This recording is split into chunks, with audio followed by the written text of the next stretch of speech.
Hi, it's Jamie with UK Extension, and we're back out in the gourd patch today because it's getting to be really late summer into fall, and we're ready to harvest some of these decorative gourds. We'll also harvest one or two of those hard shell gourds and tell you a little bit about how you dry and cure each one for their different purposes. What I call the decorative gourds, or Cucurbita pepo if you want to get specific, need to point out by this late in the season, it's not unusual. This is a lot of probably powdery mildew, lots of diseases affecting the gourds and starting to kill this back. I've also noticed after being fairly healthy all season, we're now getting a lot of cucumber beetles on these, which can nibble on the soft gourds. I'm not going to rip these out and take out some of the younger ones. I don't know that they will have time to mature before freeze, but I'm going to leave them and cross my fingers. But what we're after today are all these that have already ripened or fully matured. So here's one. This is, let's see, what we're picking today is largely gremlins and autumn wings that we told you about when we when we showed you these earlier. And when you clip, you want to leave stem. It's up to you how much. Be careful not to cut the vine if you're leaving some behind, but that's what we're doing. You just find one and clip it. Let me get one or two more here. And let's see. There's another one. We're all in the same plant here. That's why these are similar. Also want to show you how you can tell if a gourd is mature enough. These color up early. They get the fun shapes, but they're a little bit glossier and shinier when they're really soft and new like this. It's very much like summer squash at this point. You can take your thumbnail, and if you can push that in and it leaves a mark like you can see right here, that's too young to pick. That's starting to ooze just a little sap. That'll heal up and go ahead and develop, but you don't want to go ahead and harvest anything. It will not store. The shell hasn't hardened up and it won't last. These decorative gourds are going to last when stored and rinsed and cured properly. They're going to last probably 2 to 3 months, whereas some of those hard shell types will go much, much longer than that. If you have a dead vine like this and you want to leave some of those little curly tendrils for effect, that's fine. Just make sure the vine's dead. You don't want to cut one that's producing gourds still. But this is some of the strange shapes and things, and here's why I want to get these out of here. I just flipped off the frass. There's a borer that can get into these if they get over mature and hang on the vine way too long, and that's a late season thing. So this one probably will not store or keep. I don't know if you can see the really weird kind of brown, mushy, sawdusty stuff. And there's the hole that little guy entered through. So this is one of the reasons I'm trying to get them out of here instead of leaving them until the vines die completely. So I think I've got one or two more down here I can get. Those that I just want to show you a different color one here if I can. Now, this one's kind of grown into the fence. Didn't mean for that to happen. He's wedged in there. But there we go. So more color, more varieties. I love these larger, clunky kind of gourds. So we'll take those up. When we harvest these, what we're going to do is right after harvesting, we're going to do a weak bleach solution. You can also, some people argue that these brightly colored ones hold their color better if you do a borax in water, but most of us have household bleach at home, and it's simply about 10%, a 1 to 10 ratio, or even a 1 to 20 ratio of bleach in water. And we're simply going to rinse these off, maybe clean any mud or dirt from them if you didn't grow them trellised, and then we're going to lay these on screens or somewhere they can breathe. One thing about these winged and lumpy kinds, they kind of hold themselves off the surface so they breathe naturally.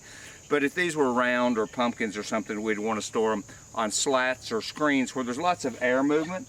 They get stored for curing for about 3 to 6 weeks, and they go in a warm, dry place. I've got a little barn loft that's ideal, and the planks have gaps between them, which lets them breathe. So that's where these will go until they're cured. And then, of course, once cured, you can wax if you want. There are just regular floor waxes and other things that you can put on these that, just like waxing apples in the produce industry, that will keep them from drying out and give you another month or two of shelf life. Be careful how much you put on and how you do it, because too shiny will look very, very synthetic and not real. So this is a little bit about these gourds. We're going to pause and walk around to the hard shell gourds, see if we can find one of those that's ready to pick. They're a little bit longer season, and we'll show you how you cure and dry those, which is a whole nother ball game and takes a lot longer than these decorative gourds. Okay, now I've dug around in our hard shell gourds we told you about. These are the really long season, thick shelled ones, the laginarias that are used for crafting and storage and that sort of stuff. So I've got one here that is mature. This is a variety called basketball, and it just fell off in my hand. That's one of the problems of trying to grow really large, heavy things like this on a trellis. It might have been better on the ground, and it was up against the fence, so this is just scarring where when it was small it rubbed the fence. But I'm going to talk about how to cure these now, and this one has a little netting on the rind. I think that was from where we got dry earlier in the summer, and then it cracked when we got some growth, but that's harmless. We can sand that off when we clean it up, or we wouldn't have to. So a couple of things about these hard-shelled gourds. If we pick them on the vine when they're still green in color, this will dry to sort of a, I'm trying to think, almost a deeper shade, a slightly golden brown color. And if we leave these hanging or outdoors through the winter, that will work as long as they're not sitting on the ground and will rot. And many of this type of gourd may not get fully mature, so you'll notice when you start curing, some of the later ones will cave in, or they'll be so thin shelled you can't use them. So the better ones will be the ones you let grow the longest.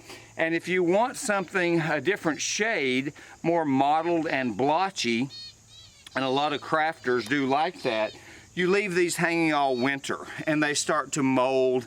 They'll also mold heavily, more heavily indoors in an enclosed drying space.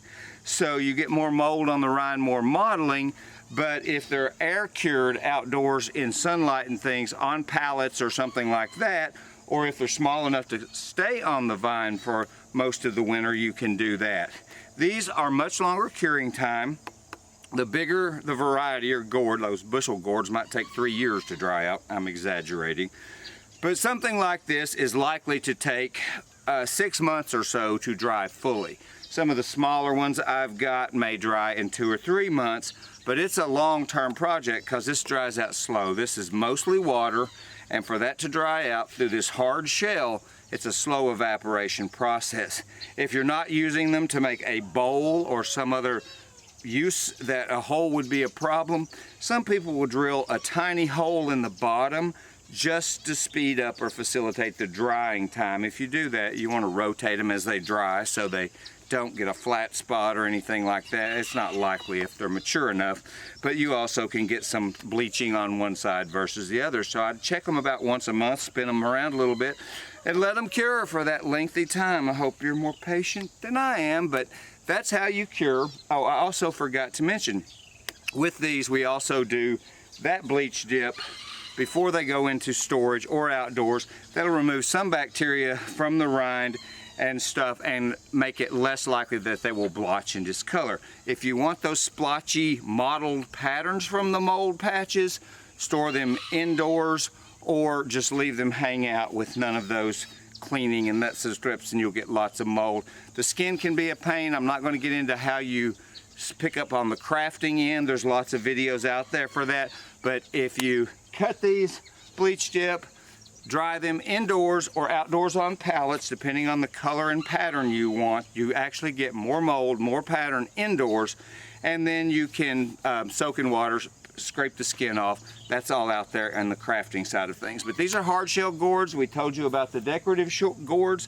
Hope this has been helpful. They're really fun to grow and such unique plants. They're great to explore with kids and that sort of thing, and probably 100 varieties of these and dozens of those decorative ones. So this is Jamie Dockery, all about gourds. Hope this was helpful.